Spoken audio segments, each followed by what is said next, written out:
Bannayuganda bannaffe mwenna abali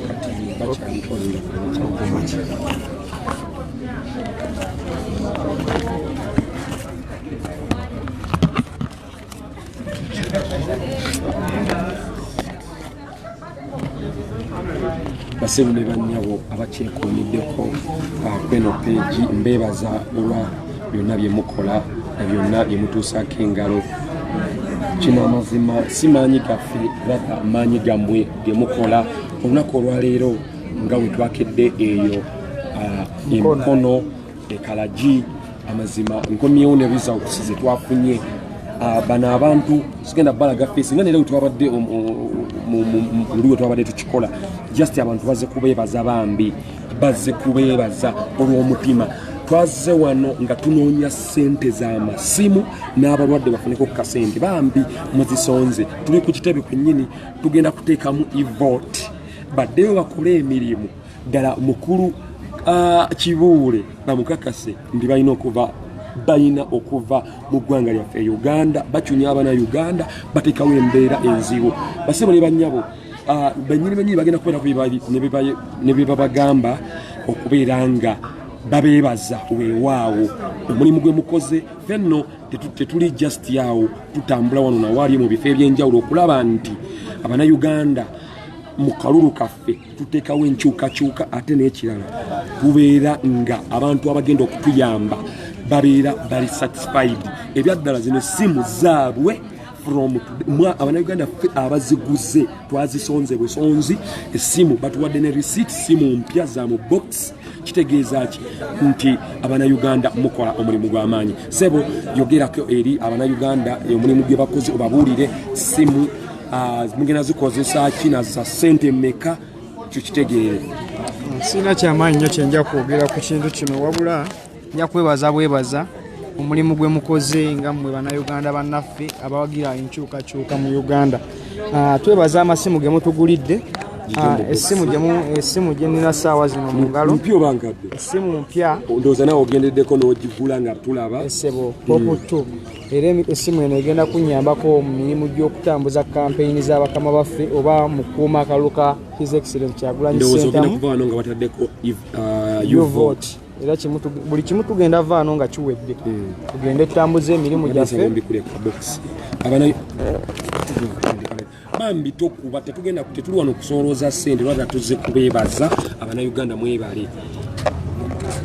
Ndowooza mu buli kimu Abannayuganda ndowooza mukiraba. Bessimu mpya mwebalire ddala omulimu gwe mukoze olunaku lwaleero nga bwe twakedde mu kalagi abantu ne babannyonnyola ne babagamba yes kiki amasimu geetaagisa okuuma akalulu okusindika bano abavubuka bagenda kubeera bamonitaringa ekiri sayidi y'emukono okulaba nga omwami Kibuule aba taddamu kubba kalulu nga tuleeta owaffe wa NUP bamuyitaani Kiwanuka Abudala bamuyita Mulima Mayuuni linnya eryanyumidde nnyo mwami baabana abaana bakozese bulungi tusobole okubeera nga buli results ezivaayo bazisindika gye zirina okubeera nga zisindikibwa tewali kulaga face. Leka noono abeereko nekyabagamba essimu tuguze bbiri essimu eno ye receipt esooka mpeeyesimu eno receipt eyokubiri essimu zezimu tuguze essimu nga zamaanyi lwaki zibeere nga zisobola okukola ekyo nga zigendako uvote eyo alika naye abeeyanze tulabe kikigako. Amanyi agange bamutalwanga Charles nga ndi mutuuze w'e Kasala. Tukikolaga tugende kale. Sorry. Naye era balwanga bangi. Bannayuganda bannange ntwala omukisa gunene okubeebaza mwenna alina kyakozeewo okulaba nga tufuna essimu zineeno. Essimu zino zigenda kukola omulimu gw'amaanyi nnyo ng'era pulezidenti waffe yatugamba tugenda kuba tumudayalingako akalulu kaffe konna okutwaliza wamu. Tugenda kuba nga tukakuuma era tugenda kuba abantu bavunaanyizibwa nnyo nga buli kintu kyonna ekigenda mu maaso tugenda kuba tukikwata. Bannange mwebale ddala buli alina kasonzeewo essimu yiino mpya tuva gigula nange mbaddeko tebaginetedde buleesi tuva mu kibuga ssaawa eno byonna mwebiri kyaja mweri essimu mpya nze ngisaba okuludde kyaja mweri iyafuni muno kituufu abantu abamu balina kubeera blessed yes sikufunamu naye wabanga ate simu ddala agenda ku monitoring account tulina ngeri gye tugimujja kwa tukimugulidde mu struggle Uganda abali eyo mwebale buli akoze kyakoze esimu kuguza amasimu 2 mitwala 29 kati waliwo ne bana abalwadde baffe ndoza mumaliriza tugende bateeko ivote abalwadde mujje mwe bebalire nnyo abalwadde mujje mbadde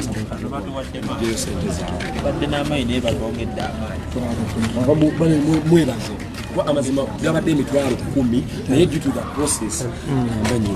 abasebe ne bannyabo ez'essimu twabadde tubaze emitwalo 25 naye olw'okubeera tutuuse ku simu ey'emitwalo 25 kuba mwaweereza emitwalo 7 nitutuuse ku simu y'emitwalo 25 nga tulaba tegenda kukola eyinza n'obutagendako bino WhatsApp bigendako naye ng'eyinza obutagendako uvote eyaffe gye twagala ne tugamba bano abalwadde twabadde tugambye emitwalo 2 ebyaddala nga tulina ate okulaba essimu ye priority right now wadde abalwadde nabo weebali ne basobola okugenda ne bafunako akatini ako ne bafuna ku ddagala ne tugamba tetugenda ku contributinga sente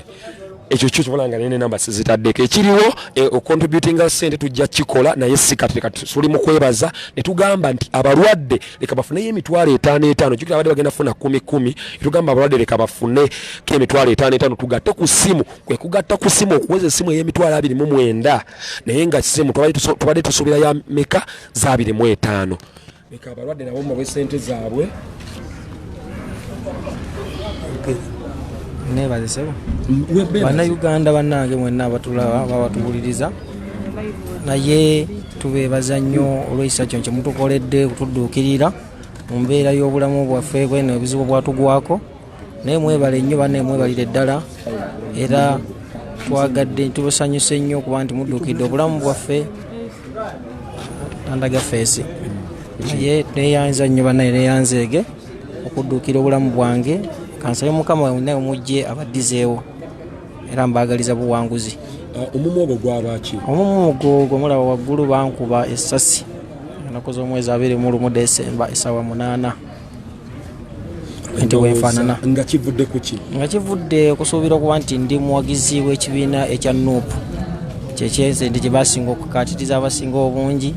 nga balaba naye ekitali musango okuba nti nekina kyempagira sikiwa nti guba musango mu nsi yaffe eno n'olwekyo naye nga bisinga obungi mukama yasinga okubitegeera era mbeesakwata sente zo emitwalo kwata sente zo zirage nga nzimuwa sente ze sente bakampadde bannaaye bannayuganda mwebale nnyo mwebalire ddala okwenziruukirira mwene enjege eyangwako neyanza nyo neyanzeege noono naye abeebaze nga sente zenu zimukwasa nange ntwala okwebaza eri bannayuganda bonna abali ku mutimbagano guno okutudduukirira ku lw'obulamu bwaffe tubeeyanziza nnyo n'okututeekamu amaanyi gye muli okuba nga nammwe mulwanira eyo naffe gye tuli eno tulwana live okuba nga tulaba nga tutereeza embeera tugoba embeera etu Museveni gy'aba tutaddeko era tulina essanyu ly'amaanyi nnyo okubanga nammwe gye muli muwagireeyo gye muli siina bingi byakwogera naye nga nfundikira ngamba mwebale nnyo mwebalire ddala basebale bannyabo singa muba mujjukira vidiyo omwami ono tetwamulaze naye yo mu mwami oyo eyatulugunyizibwa amadagala twagalabye singa ojjukira mu vidiyo y'okumakya amadagala mangi mpozi n'ekirala y'omwana gwe bakuba giraba eno essasi bamukuba raba bullet naye sente kituufu zibadde ntono naye olw'okubeera nga simu yesu tugyetaaga okusindika results naye nga sente amazima eza medication emitwalo 5 gibadde emitono naye nga lwakuba tetulina kyakukola nga tulina obbaweza eziriwo yandibadde emitwalo 10 naye olw'essimu tusobola kugula ate essimu etagendako uvote kati kwe kulaba nti ez'abalwadde kale tuzimenyaamuko